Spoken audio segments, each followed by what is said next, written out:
Welcome to Storytime with On Wheat.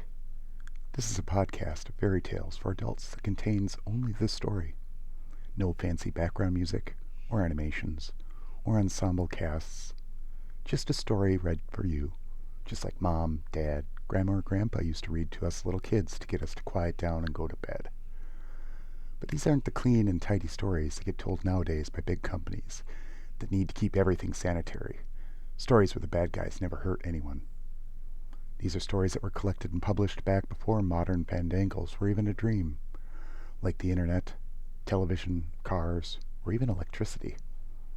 When America was just barely a country, and before that.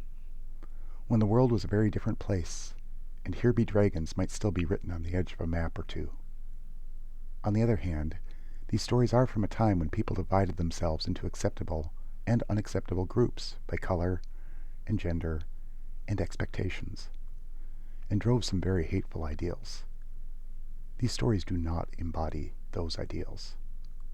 So, if you don't care for stories that might not have happy endings, or stories that have a bit of violence, you may not be interested in these stories.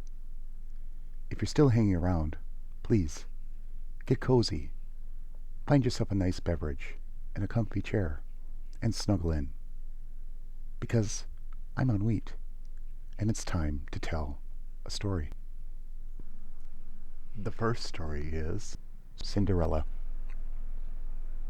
The wife of a rich man fell sick, and when she felt that her end drew nigh, she called her only daughter to her bedside and said, "Always be a good girl, and I will look down from heaven and watch over you." Soon afterward she shut her eyes and died, and was buried in the garden.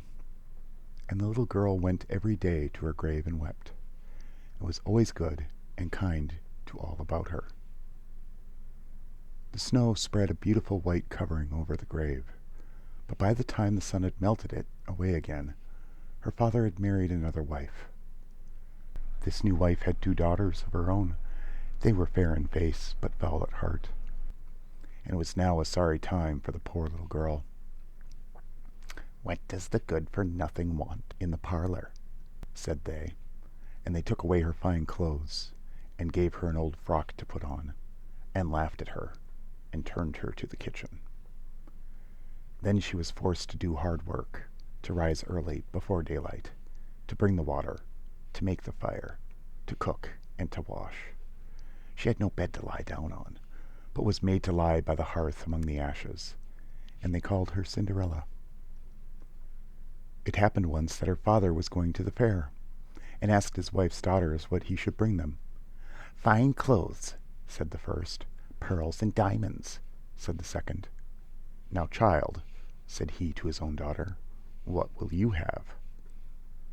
"The first sprig, dear father, that rubs against your hat on your way home," said she.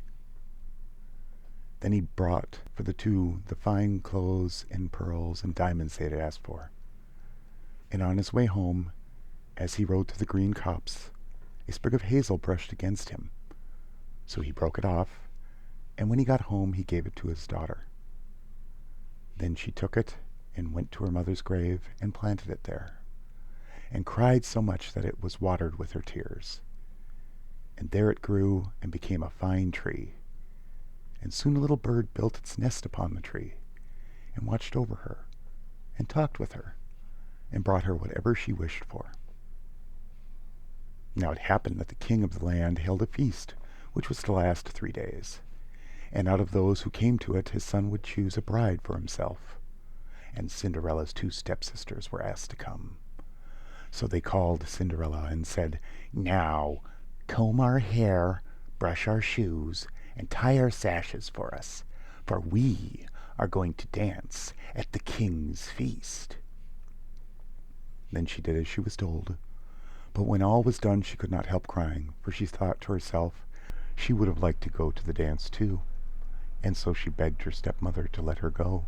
"You, Cinderella," said she, "you have nothing to wear, no clothes at all, and cannot even dance. You want to go to the ball?"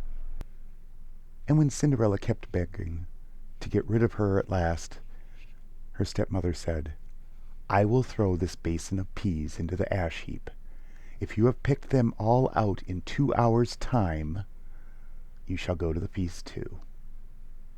Then she threw the peas into the ashes. So the little maiden ran out to the back door to the garden, and cried out, "Hither, thither, through the sky, turtle doves and linnets fly, blackbird, thrush, and chaffinch gay, hither, thither, haste away. One and all, come help me quick, haste ye, pick, pick, pick." Then first came 2 white doves, and next 2 turtle doves, and after them all other kinds of little birds from under heaven came, and the little doves stooped to work, pick, pick, pick, and then the others too began to pick, pick, pick, and very soon had picked out all of the good grain and put it into a dish and left the ashes. At the end of 1 hour the work was done, and all flew out again at the windows. Then she brought the dish to her stepmother, but the stepmother said, "No, no, indeed, you have no clothes and cannot dance. You shall not go." Again Cinderella begged very hard to go. She said, "If you can in 1 hour's time pick 2 of these dishes of peas out of the ashes, you shall go too." So she shook 2 dishes of peas into the ashes. But the little maiden went out to the garden at the back of the house and called as before. And all the birds came flying, and in half an hour's time all was done, and they flew out again. And then Cinderella took the dishes to her stepmother, rejoicing to think that she should now be able to go to the ball. But her stepmother said, "It is all of no use. You cannot go. You have no clothes and cannot dance, and you would only put us to shame." And off she went with her 2 daughters to the feast. Now, when all were gone and no one was left at home, Cinderella went sorrowfully and sat down under the hazel tree, and cried out, "Shake, shake, hazel tree, gold and silver over me." Then her friend the bird flew out from the tree and brought a silver and gold dress for her, and slippers of spangled silk. And she put them on, and followed her stepsisters to the feast. But they did not know her. She looked so fine and beautiful in her rich clothes. The king's son soon came up to her, and took her by the hand, and danced with her and no one else. And he never left her hand. But when anyone else came to ask her to dance, he said, "This lady is dancing with me." Thus they danced till the late hour of the night, and then she wanted to go home, and the king's son said, "I shall go and take care of you to your home," for he wanted to see where the beautiful maid lived. But she slipped away from him unawares and ran off towards home, and the prince followed her. Then she jumped up into the pigeon house and shut the door. So he waited until her father came home, and told him that the unknown maiden who had been at the feast had hidden herself in the pigeon house. But when they had broken open the door, they found no one within. And as they came back into the house, Cinderella lay, as she always did, in her dirty frock by the ashes, for she had quickly run as she could through the pigeon house and on to the hazel tree, and had taken off her beautiful clothes there, and laid them beneath the tree, that the bird might carry them away, and had seated herself amid the ashes again in her little old frock. The next day, when the feast was held, and her father, stepmother, and stepsisters were gone, Cinderella went to the hazel tree and cried out, "Shake, shake, hazel tree, gold and silver over me." Then her friend the bird flew again from the tree and brought her dress and slippers for her, and again she put them on, and followed her stepsisters to the feast. The king's son, who was waiting for her, took her by the hand and danced with her. When anyone asked her to dance, he said, as before, "This lady is dancing with me." When night came, she wanted to go home, and the king's son went with her. But she sprang away from him and ran all at once to the garden behind her father's house. In this garden stood a fine large pear tree, and Cinderella jumped up into it without being seen. When the king's son arrived, he waited till her father came home and said to him, "The unknown lady has slipped away, and I think she must have sprung into the pear tree. The father ordered an axe to be brought, and they cut down the tree, but found no one.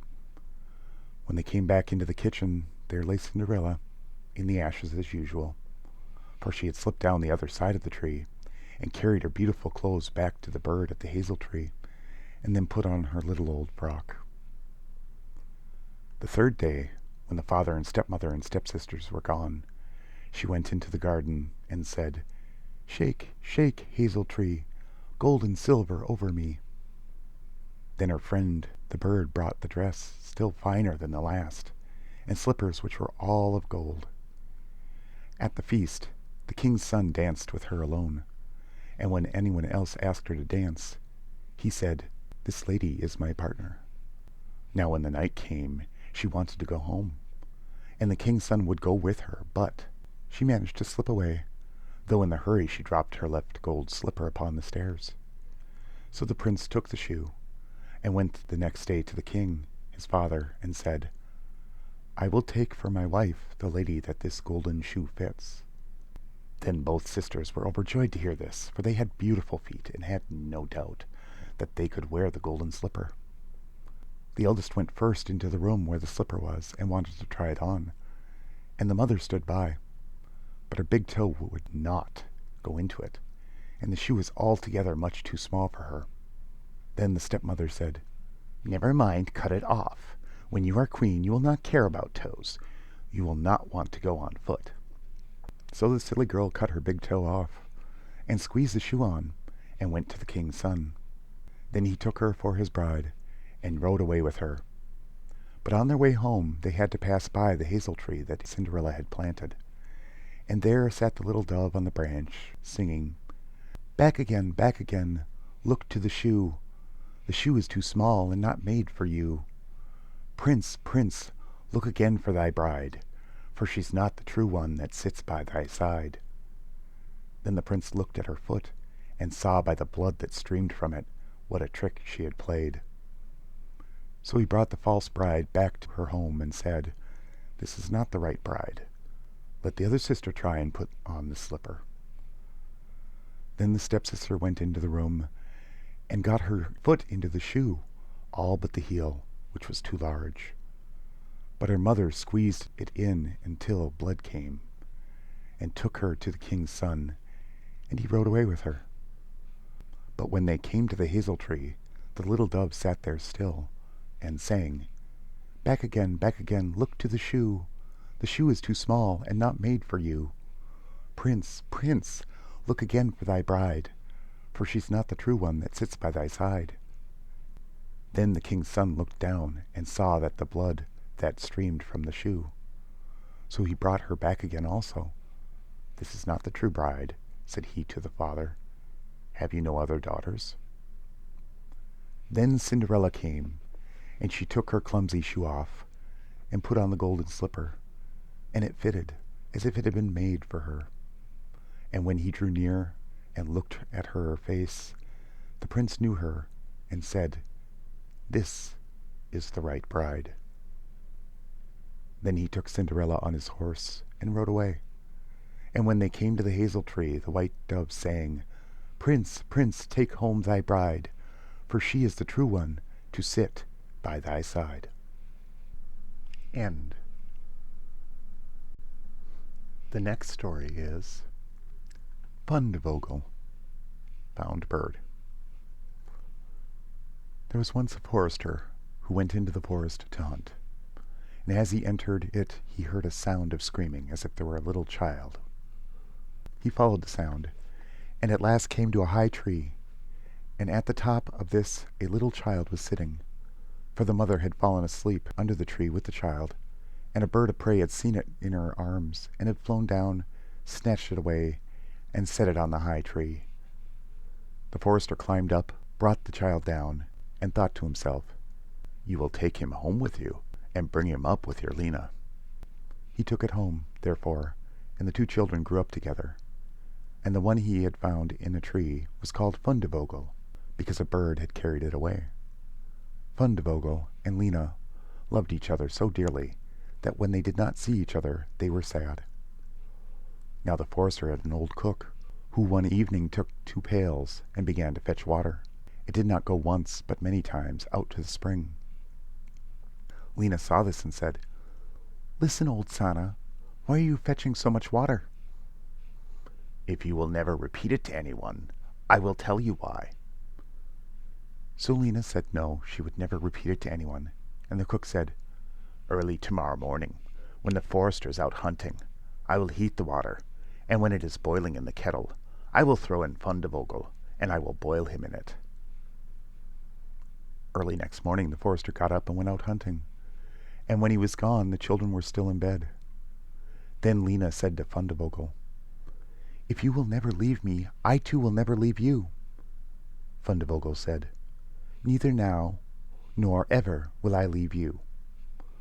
Then Lena, "Then I will tell you.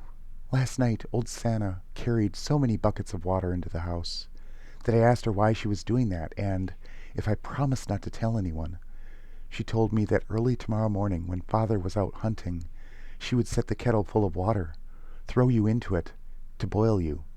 So we must get up quickly, dress ourselves, to go away together."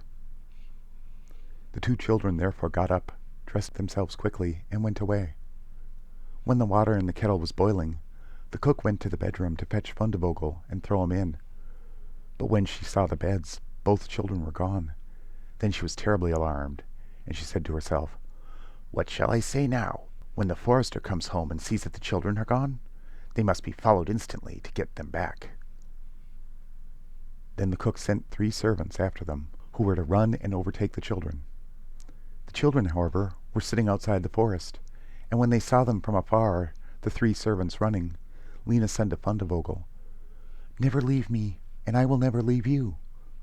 Fundvogel said, "Neither now nor ever." Then said Lena, "Become a rose tree, and I the rose upon it." When the 3 servants came to the forest, nothing was there but a rose tree and 1 rose on it, and the children were nowhere. Then they said, "There is nothing to be done here." and they went home and told the cook that they had seen nothing in the forest but a little rose bush with 1 rose on it. Then the old cook scolded and said, "You simpletons, you should have cut the rose bush in 2, and have broken off the rose, and brought it home with you. Go, and do it at once." Therefore they had to go out and look for the 2nd time. The children, however, saw them coming from a distance. Then Lena said, "Fundvogel, never leave me, and I will never leave you." Fundvogel said, "Neither now nor ever." Said Lena, "Become a church, and I'll be the chandelier in it." When the 3 servants came, nothing was there but a church, with a chandelier in it. They said to each other, "What can we do here? Let us go home." When they got home, the cook asked if they had not found them. So they said no, they had found nothing but a church, and there was a chandelier in the church. And the cook scolded them and said, "You fools, why did you not pull down the church to pieces and bring the chandelier home with you?" And now the old cook herself got on her legs and went with the 3 servants in pursuit of the children. The children, however, saw from afar that the 3 servants were coming, and the cook waddling after them. Then said Lena, "Fundvogel, never leave me, and I will never leave you." Then said Fundvogel, "Neither now nor ever." Said Lena, "Become a fish pond, and I will be the duck upon it." The cook, however, came up upon them, and when she saw the pond, she lay down to drink it up. So the duck swam quickly to her, seized her head in its beak, and drew her into the water, and drowned the old witch. Then the children went home together, and were heartily delighted. And if they have not died, there they are living still. End. The next story is The Fisherman and His Wife. There was once on a time a fisherman who lived with his wife in a miserable hovel close by the sea. And every day he went out fishing. And once, as he was sitting with his rod, looking at the clear water, his line suddenly went down, far down below, and when he drew it up again, he brought out a large flounder. Then the flounder said to him, "Hark, you fisherman, I pray you, let me live. I am no flounder, really, but an enchanted prince. What good will it do you to kill me? I should not be good to eat. Put me in the water again, and let me go." "Come," said the fisherman. "There is no need for so many words about it. A fish that can talk I should certainly let go anyhow." With that he put him back into the clear water, and the flounder went to the bottom, leaving a long streak of blood behind him. Then the fisherman got up and went home to his wife in the hovel. "Husband," said the woman, "have you caught nothing today?" "No," said the man. "I did catch a flounder, who said he was an enchanted prince, so I let him go again." "Did you not wish for anything first?" said the woman. "No," said the man. "What should I wish for?" "Ah," said the woman, "it is surely hard to have to live always in this dirty hovel. You might have wished for a small cottage for us. Go back and call him. Tell him we want to have a small cottage. He will certainly give us that." "Ah," said the man, "why should I go there again?" "Why," said the woman, "you did catch him, and you let him go again. He is sure to do it. Go at once." The man did not quite like to go, but did not want to oppose his wife, and went to the sea. When he got there, the sea was all green and yellow, and no longer smooth. So he stood out and said, "Flounder, flounder, in the sea, come, I pray thee, here to me. For my wife, Dame Isabel, wills not as I'd have her will." Then the flounder came swimming to him and said, "Well, what does she want then?" "Ah," said the man, "I did catch you, and my wife says I really ought to have wished for something. She does not like to have to live in a wretched hovel any longer. She would like to have a cottage." "Go then," said the flounder. "She has it already." When the man got home, his wife was no longer in the hovel, but instead of it, there stood a small cottage, and she was sitting on a bench before the door. Then she took him by the hand and said to him, "Just come inside, look. Now isn't this a great deal better?" So they went in, and there was a small porch, and a pretty little parlor, and a bedroom, and a kitchen and a pantry, with the best furniture, and fitted up with the most beautiful things made of tin and brass, whatsoever was wanted. And behind the cottage there was a small yard, with hens and ducks, and a little garden with flowers and fruit. "Look," said the wife, "is that not nice?" "Yes," said the husband, "and so we must always think it. Now we will live quite contented." "We will think about that," said the wife. With that they ate something and went to bed. Everything went well for a week or fortnight, and then the woman said, "Hark you, husband, this cottage is far too small for us, and the garden and yard are little. The flounder might just as well have given us a larger house. I should like to live in a great stone castle. Go to the flounder and tell him to give us a castle." "Ah, wife," said the man, "the cottage is quite good enough. Why should we live in a castle?" "What?" said the woman. "Go at once. The flounder can always do that." "No, wife," said the man. "The flounder has just given us the cottage. I do not like to go back so soon. It might make him angry." "Go," said the woman. "He can do it quite easily, and will be glad to do it. Just you go to him." The man's heart grew heavy, and he did not wish to go. He said to himself, "It is not right." And yet he went. And when he came to the sea, the water was quite purple and dark blue, and gray and thick, and no longer green and yellow, but it was still quiet. And he stood there and said, "Flounder, flounder, in the sea, come, I pray thee, here to me. For my wife, Dame Isabel, wills not as I'd have her will." "Well, what does she want now?" said the flounder. "Alas," said the man, half scared, "she wants to live in a great stone castle." "Go to it then. She is standing before the door," said the flounder.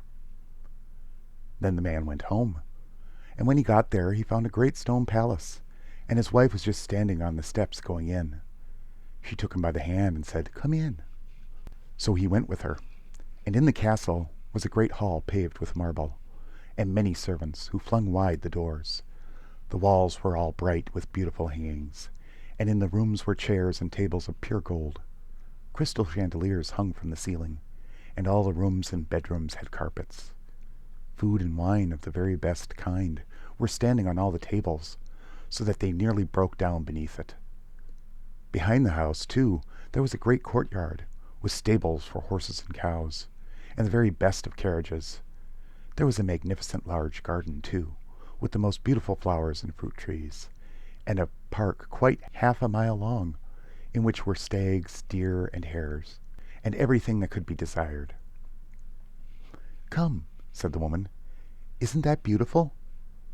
"Yes, indeed," said the man. "Now let it be, and we will live in this beautiful castle and be content." "We will consider about that," said the woman, "and sleep upon it." Thereupon they went to bed. Next morning the wife awoke first. It was just daybreak, and from her bed she saw the beautiful country lying before her. Her husband was still stretching himself, so she poked him in the side with her elbow and said, "Get up, husband, and just peep out of the window. Look you, couldn't we be the king over all that land? Go to the flounder. We will be the king." "Ah, wife," said the man, "why should we be king? I do not want to be king." "Well," said the wife, "if you won't be king, I will. Go to the flounder, for I will be king." "Ah, wife," said the man, "why do you want to be king? I do not like to say that to him." "Why not?" said the one. "Go to him at once. I must be king." So the man went, and was quite unhappy because his wife wished to be king. "It is not right, it is not right," thought he. He did not wish to go, but yet he went. And when he came to the sea, it was quite dark grey, and the water heaved up from below, and smelt putrid. And when he went and stood by it, and said, "Flounder, flounder in the sea, come, I pray to thee, here to me. For my wife, Dame Isabel, wills not as I'd have her will." "Well, what does she want now?" said the flounder. "Alas," said the man, "she wants to be king." "Go to her. She is king already." So the man went, and when he came to the palace, the castle had become much larger, and had a great tower and magnificent ornaments. The sentinel was standing before the door, and there were numbers of soldiers with kettle drums and trumpets. And when he went inside the house, everything was of real marble and gold, with velvet covers and great golden tassels. Then the doors of the hall were opened, and there was the court in all its splendor, and his wife was sitting on a high throne of gold and diamonds, with a great crown of gold on her head, and a scepter of pure gold and jewels in her hand. On both sides of her stood her maids-in-waiting in a row, each of them always one head shorter than the last. Then he went and stood before her, and said, "Ah, wife, and now you are king." "Yes," said the woman, "now I am king." So he stood and looked at her, and when he had looked at her thus for some time, he said, "And now that you are king, let all else be. We will wish for nothing more." "Nay, husband," said the woman quite anxiously, "I find time pass very heavily. I can bear it no longer. Go to the flounder. I am king, but I must be emperor too." "Alas, wife, why do you wish to be emperor?" "Husband," said she, "go to the flounder. I will be emperor." "Alas, wife," said the man, "he cannot make you emperor. I may not say that to the fish. There's only one emperor in the land. An emperor the flounder cannot make you. I assure you he cannot." "What?" said the woman. "I am the king, and you are nothing but my husband. Will you go this moment? Go at once. If he can make a king, he can make an emperor. I will be emperor. Go instantly." So he was forced to go. As the man went, however, he was troubled in his mind, and thought to himself, "It will not end well. It will not end well. Emperor is too shameless. The flounder will be at last tired out." With that he reached the sea, and the sea was quite black and thick, and began to boil it from below, so that it threw up bubbles. And such a sharp wind blew over it that it curdled, and the man was afraid. Then he went and stood by it, and said, "Flounder, flounder in the sea, come, I pray thee, here to me. For my wife, Dame Isabel, wills not as I'd have her will." "Well, what does she want now?" said the flounder. "Alas, flounder," said he, "my wife wants to be emperor." "Go to her," said the flounder. "She is emperor already." So the man went, and when he got there, the whole palace was made of polished marble with alabaster figures and golden ornaments. And soldiers were marching before this door, blowing trumpets and beating cymbals and drums. In the house, barons and counts and dukes were going about as servants. Then they opened the doors to him, which were of pure gold. And when he entered, there sat his wife on a throne, which was made of one piece of gold, and was quite 2 miles high. And she wore a great golden crown that was 3 yards high, and set with diamonds and carbuncles. In one hand she had the scepter, and in the other the imperial orb. And on both sides of her stood yeomen of the guard in 2 rows, each being smaller than the one before him, from the biggest giant, who was 2 miles high, to the very smallest dwarf, just as big as my little finger. And before it stood a number of princes and dukes. Then the man went and stood among them, and said, "Wife, are you emperor now?" "Yes," said she, "now I am emperor." Then he stood and looked at her well, and when he had looked at her thus for some time, he said, "Ah, wife, be content, now that you are emperor." "Husband," said she, "why are you standing there? Now I am emperor, but I will be pope too. Go to the flounder." "Alas, wife," said the man, "what will you not wish for? You cannot be pope. There is but one in Christendom. He cannot make you pope." "Husband," said she, "I will be pope. Go immediately. I must be pope this very day." "No, wife," said the man, "I do not like to say that to him. That would not do. It is too much. The flounder can't make you pope." "Husband," said she, "what nonsense! If he can make an emperor, he can make a pope. Go to him directly. I am emperor, and you are nothing but my husband. Will you go at once?" Then he was afraid and went, but he was quite faint, and shivered and shook, and his knees and legs trembled, and a high wind blew over the land, and the clouds flew, and towards evening all grew dark, and the leaves fell from the trees, and the water rose and roared as if it were boiling, and splashed upon the shore. In the distance he saw ships which were firing guns on their sore need, pitching and tossing on the waves, and yet in the midst of the sky there was still a small bit of blue, though on every side it was red as in a heavy storm. So full of despair he went and stood in much fear, and said, "Flounder, flounder in the sea, come, I pray thee, here to me. For my wife, Dame Isabel, wills not as I'd have her will." "Well, what does she want now?" said the flounder. "Alas," said the man, "she wants to be pope." "Go to her then," said the flounder. "She is pope already." So he went, and when he got there, he saw what seemed to be a large church surrounded by palaces. He pushed his way through the crowd. Inside, however, everything was lighted with thousands and thousands of candles, and his wife was clad in gold, and she was sitting on a much higher throne, and had 3 great golden crowns on, and around her there was much churchly splendor, and on both sides of her were rows of candles, the largest of which was as tall as the very tallest tower, down to the very smallest kitchen candle. And all the emperors and kings were on their knees before her, kissing her shoe. "Wife," said the man, and looked attentively at her, "are you now pope?" "Yes," said she, "I am pope." So he stood there and looked at her, and it was just as if he were looking at the bright sun. When he had stood looking at her thus for a short time, he said, Ah, wife, if you are Pope, do well let alone. But she looked as stiff as a post, and did not move or show any signs of life. Then said he, Wife, now that you are Pope, be satisfied. You cannot become anything greater. I will consider about that, said the woman. Thereupon they both went to bed. But she was not satisfied, and greediness let her have no sleep, for she was continually thinking what there was left for her to be. The man slept well and soundly, for he had run about a great deal during the day.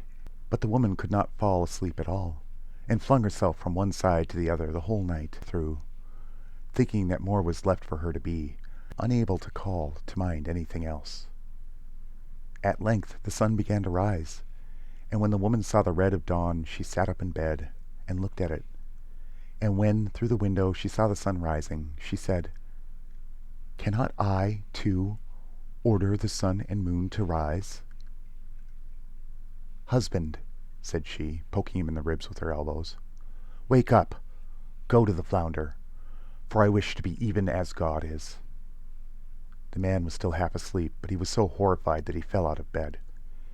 He thought he must have heard amiss, and rubbed his eyes and said, Alas, wife, what are you saying? Husband, said she, if I can't order the sun and moon to rise, and have to look on and see the sun and moon rising, I can't bear it. I shall not know what it is to have another happy hour unless I can make them rise myself. Then she looked at him so terribly that a shudder ran through him, and said, Go at once. I wish to be like unto God. Alas, wife, said the man, falling on his knees before her, the flounder cannot do that. He can make you an emperor and a pope. I beseech you, go on as you are, and be pope. Then she fell into a rage, and her hair flew wildly about her head, and she cried, I will not endure this. I'll not bear it any longer. Will you go? Then he put on his trousers and ran away like a madman. But outside a great storm was raging, and blowing so hard that he could scarcely keep his feet. Houses and trees toppled over, mountains trembled, rocks rolled into the sea. The sky was pitch black, and it thundered and lightened, and the sea came with great black waves as high as church towers and mountains, and all with crests of white foam at the top. Then he cried, but could not hear his own words, Flounder, flounder in the sea, come, I pray thee, here to me. For my wife, Dame Isabel, wills not as I'd have her will. Well, what does she want now? Said the flounder. Alas, said he, she wants to be like unto God. Go to her, and you will find her back again in the dirty hovel. And there they are, living at this very time. End. And our last story is The Raven. There once was a queen, and she had a little daughter who was as yet a babe in her arms. And once the child was so restless that the mother could get no peace no matter what she would do. So she lost patience, and seeing a flight of ravens passing over the castle, she opened the window and said to her child, Oh, that thou wert a raven, and couldst fly away, that I might be at peace. No sooner had she uttered the words than the child was indeed changed into a raven, and fluttered from her arms out of the window. And she flew into the dark wood, and stayed there a long time, and her parents knew nothing of her. Once a man was passing through the wood, and he heard a raven cry, and he followed the voice, and when he came near it, it said, I was born a king's daughter, and have been bewitched, but thou canst set me free. What shall I do? asked the man.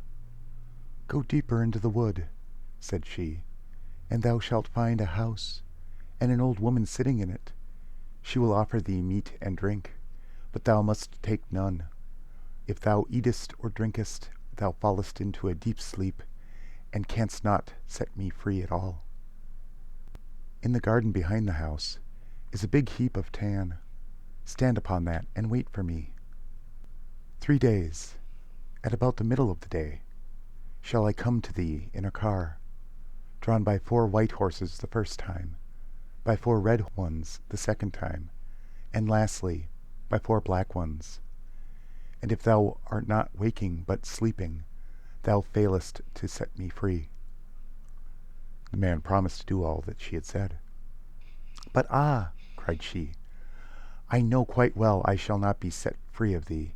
Something thou wilt surely take from the old woman." But the man promised yet once more that he certainly would not touch the meat or the drink. But when he came up to the house, the old woman came up to him. "My poor man," said she to him, "you are quite tired out. Come and be refreshed, and eat and drink." "No," said the man, "I will eat and drink nothing." "Even if you eat nothing, take a draught out of this cup, once and away." So he was over-persuaded, and drank.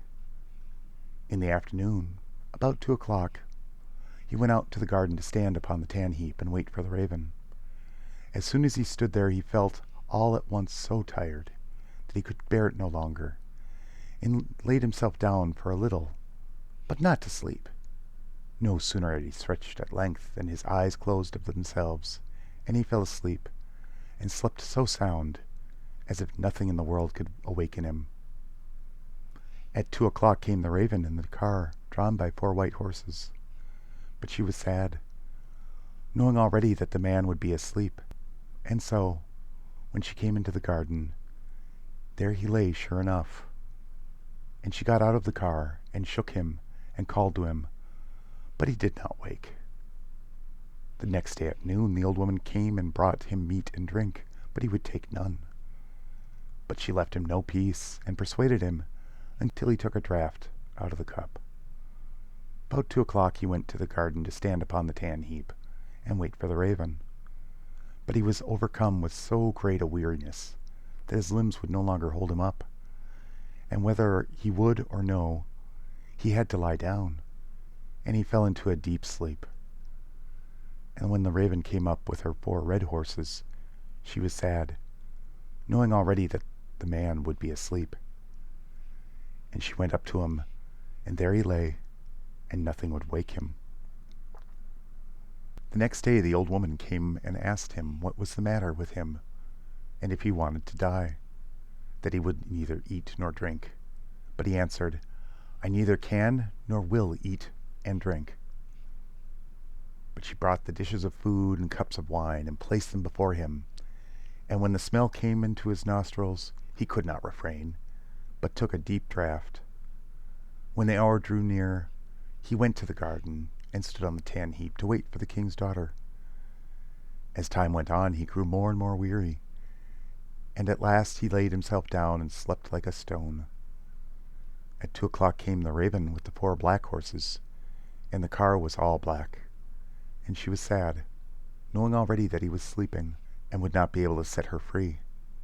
And when she came up to him, there he lay and slept. She shook him and called to him, but she could not wake him. Then she laid a loaf by his side, and some meat, and a flask of wine. For now, however much he ate and drank, it could not matter. And she took a ring of gold from her finger, and put it on his finger, and her name was engraven upon it. And lastly, she laid by him a letter, in which was set down what she had given him, and that all was of no use. And further it also said, "I can see here thou canst not save me, but if thy mind is to the thing, come to the golden castle of Stromberg. I know well that if thou willst, thou canst." And when all this was done, she got again into the car, and she went to the golden castle of Stromberg. When the man waked up and perceived that he had been to sleep, he was sad at heart to think she had been and gone, and that he had not set her free. Then, catching sight of what lay beside him, he read the letter that told him all. And he rose up and set off at once to go to the golden castle of Stromberg, though he knew not where it was. And when he had wandered about the world for a long time, he came to a dark wood, and there spent a fortnight trying to find the way out, and not being able. At the end of his time, it being towards evening, He was so tired that he laid himself down under a clump of bushes and went to sleep. The next day he went on again, and in the evening, when he was going to lie down again to rest, he heard the howlings and lamentations, so that he could not sleep. And about the hour when lamps are lighted, he looked up and saw a light glimmer in the forest. And he got up and he followed it, and he found that it came from a house that looked very small indeed, because there stood a giant before it.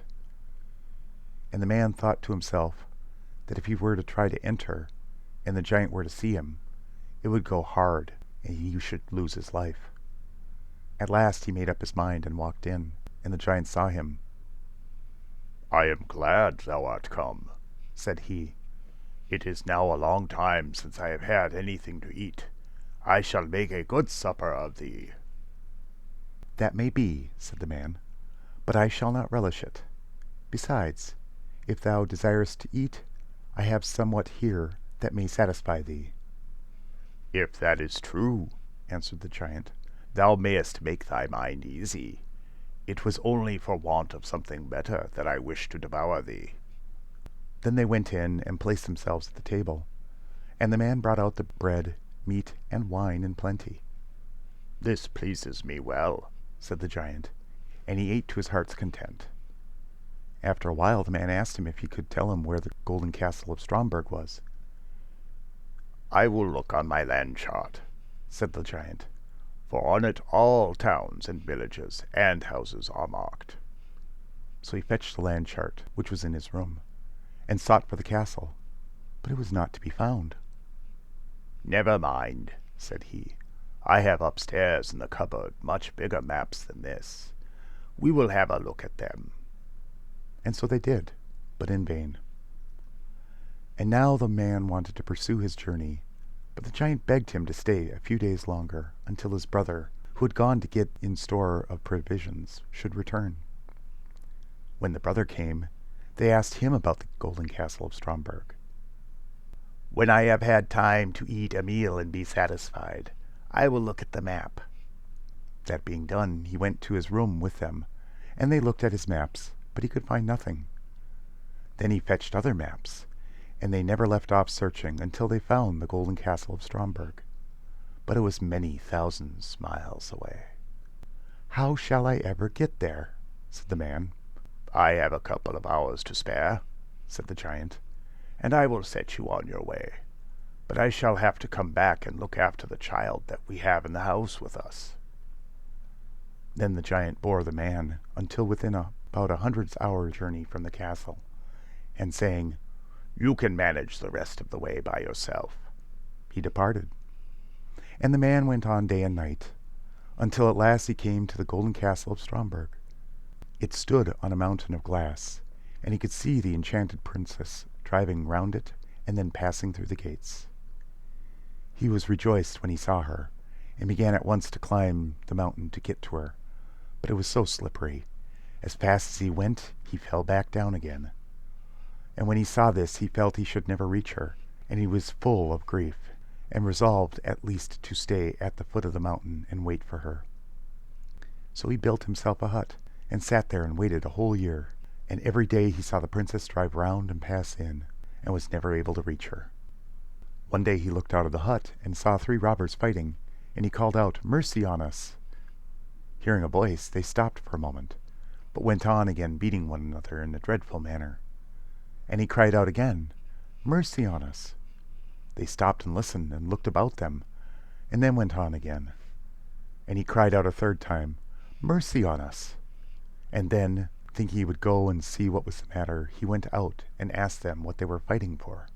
One of them told him he had found a stick which would open any door only by knocking on it.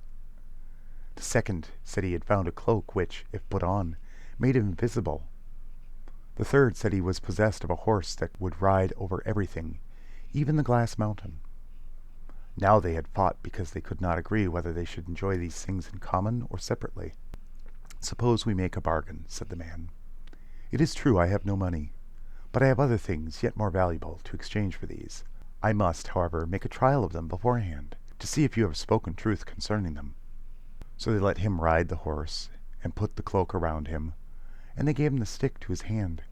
And as soon as he had all these things, he was no longer to be seen, but laying about him well. He gave them all a sound thrashing, crying out, "Now, you good-for-nothing fellows, you have got what you deserve. Perhaps you will be satisfied now." Then he rode up the glass mountain, and when he reached the castle gates, he found them locked. But he beat with his stick upon the door, and it opened at once. And he walked in, and up the stairs to the great room where sat the princess with a golden cup and wine before her. She could not see him so long as the cloak was on him, but drawing near to her, he pulled off the ring she had given him, and threw it into the cup with a clang. "This is my ring," she cried, "and the man who is to set me free must be here too." But though she sought through the whole castle, she found him not. He had gone outside, seated himself on his horse, and thrown off the cloak. And when she came to look out at the door, she saw him and shrieked out for joy. And he dismounted and took her in his arms, and she kissed him, saying, "Now hast thou set me free from my enchantment, and tomorrow we will be married." End. And that wraps up today's story time with Wheat. I hope you enjoyed the stories. Now give me that empty cup, and let's get that blankie snug up under your chin. Go off to dream the big dreams now. When you wake, we'll be ready for new adventures, and maybe, just maybe we'll be able to make some stories suitable for a new addition to Storytime. If you enjoyed the experience, please see my YouTube channel. The link is in the description of this episode. You can subscribe there and automatically receive future episodes as they become available. I'm aiming for once a week. If you would like to help me produce more episodes of this podcast, please check out my Patreon or Ko-fi. Links also in the description. Once I've built up the list of stories and set everything up, subscribers will get access to the stories individually, to be able to build their own playlists, put them in their own order, without the extras that interrupt the Storytime goodness. Thank you for listening to Storytime with me, Wheat. May only the best dreams find you, hold you, keep you safe, and give you comfort through the happy and the tough times ahead.